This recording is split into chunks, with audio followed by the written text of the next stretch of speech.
जय श्री राम भाइयों और बहनों। क्या संघ अपने मूल मार्ग से भटक रहा है?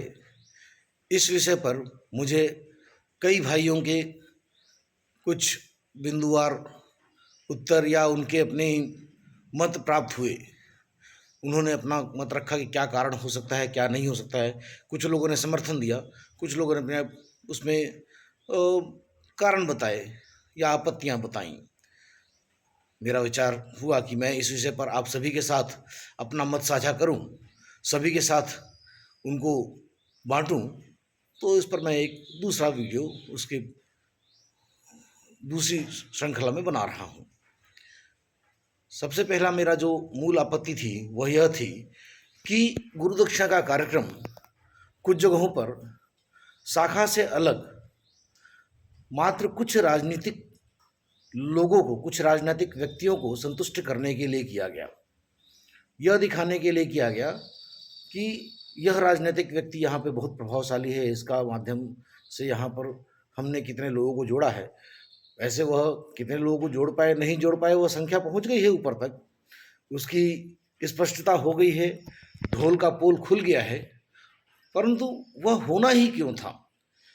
यदि वास्तव में वह उतने लोग ले भी आते तो भी क्या वह कार्यक्रम वहाँ होना चाहिए था?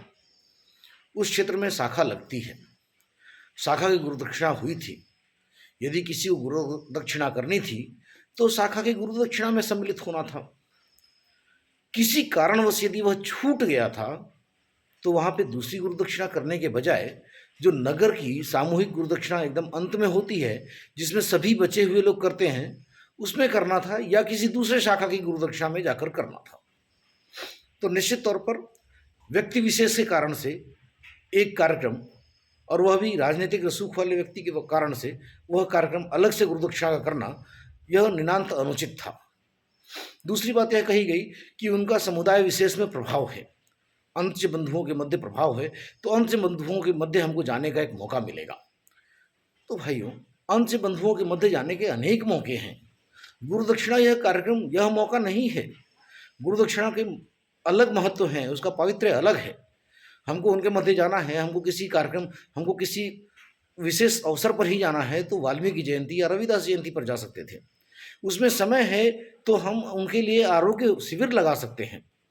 अगर ये सब नहीं करना है, हमको उनके भाई रविदास जयंती या वाल्मीकि जयंती में हम संघ के बारे में ज़्यादा बात नहीं कर सकते हैं, संघ के बारे में ही बात करनी है, तो हम क्यों ना संघ परिचय शिविर एक लगा दें उनके लिए, संघ परिचय वर्ग एक उनका प्रारंभ करें और 1 घंटे का वो वर्ग ले लें। तो निश्चित तौर पे यह तो कतई स्वीकार करने योग्य नहीं है कि आप किसी राजनेता के कारण कहीं पर एक अलग से एक कार्यक्रम, वो भी गुरुदक्षिणा का करें। दूसरी बात, जो हमारे भगिनियों के कार्यक्रम में आने की वजह से था, उनका कहना था वो समिति की कार्यकर्ताएं थी।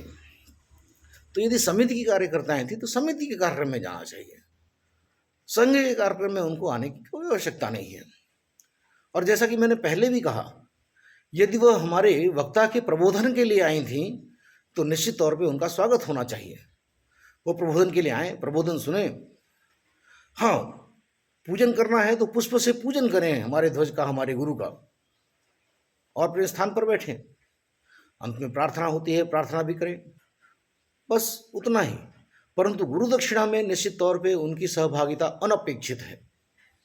कुछ लोगों ने कहा, जैसा पहले भी बोल चुका हूँ, कि पहले भी कुछ लोगों ने किया हुआ है, तो फिर से मैं अपनी बात दोहराऊंगा कि कोई चीज़ यदि पहले से की जा रही है तो सही नहीं हो जाती है। गांधी जी ये कह चुके हैं, गांधी जी नहीं भी कहा होता तो भी ये सही होता। जाने कितने सैकड़ों वर्षों से आज समाज में जो सामाजिक विद्वेष की भावना जातिगत मतभेदों के चलते चल रही है, क्या वह सही मानते हैं हम? संघ उसको सही नहीं मानता है, बदलाव करने की कोशिश कर रहा है ना, तो इसको हम कैसे सही मान लें? जो गलत है वह गलत है। गलत को किसी भी कारण से सही नहीं माना जा सकता है, चाहे उसको कितने भी बड़े लोग मानते हों, चाहे उसको कितने भी समय से माना जाता हो। संघ में ही कुछ वरिष्ठ कार्यकर्ताओं ने उन भगिनियों का आना स्वीकृत माना, परंतु मैं बहुत ही स्पष्ट हूँ कि गुरु दक्षिणा कार्यक्रम में इनका सहभाग, दक्षिणा के रूप में इनका सहभाग अनपेक्षित है। अब यदि कोई भगिनी अपना योगदान देना ही चाहती है, वह इतनी सक्षम नहीं है कि अपना अलग से कार्यक्रम प्रारंभ कर सके, अलग से यहाँ पे कोई प्रारंभ करे प्रकल्प।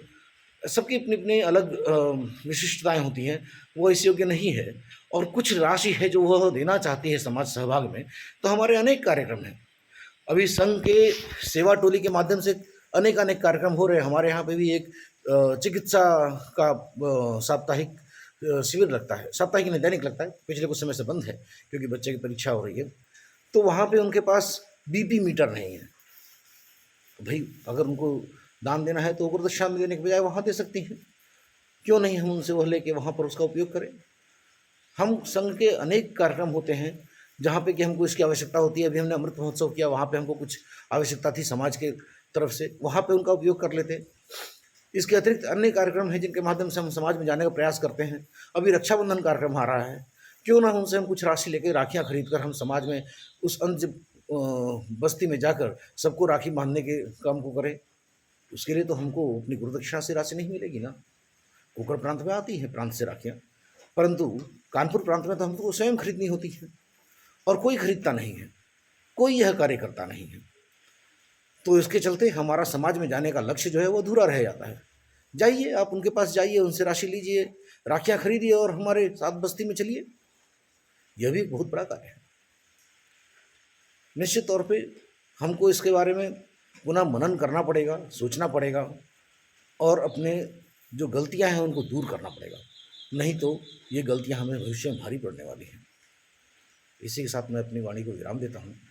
आप सभी भाइयों से निवेदन है कि आपके मन में भी यदि कोई प्रश्न है तो जैसा हमारे इन भाइयों ने पूछा या बताया, तो ऐसा आप भी हमको यूट्यूब पे या व्हाट्सएप पे या फेसबुक पे लिख के भेज सकते हैं। मैं उसको अपने इस चैनल पे समाहित करने का प्रयास करूँगा और साथ ही साथ मेरे इस चैनल को अधिक से अधिक लोगों तक पहुंचाने का प्रयास करें। आप लोगों का योगदान इसमें बहुत ही महत्वपूर्ण होगा। इसी के साथ आप सभी को धन्यवाद। जय हिंद।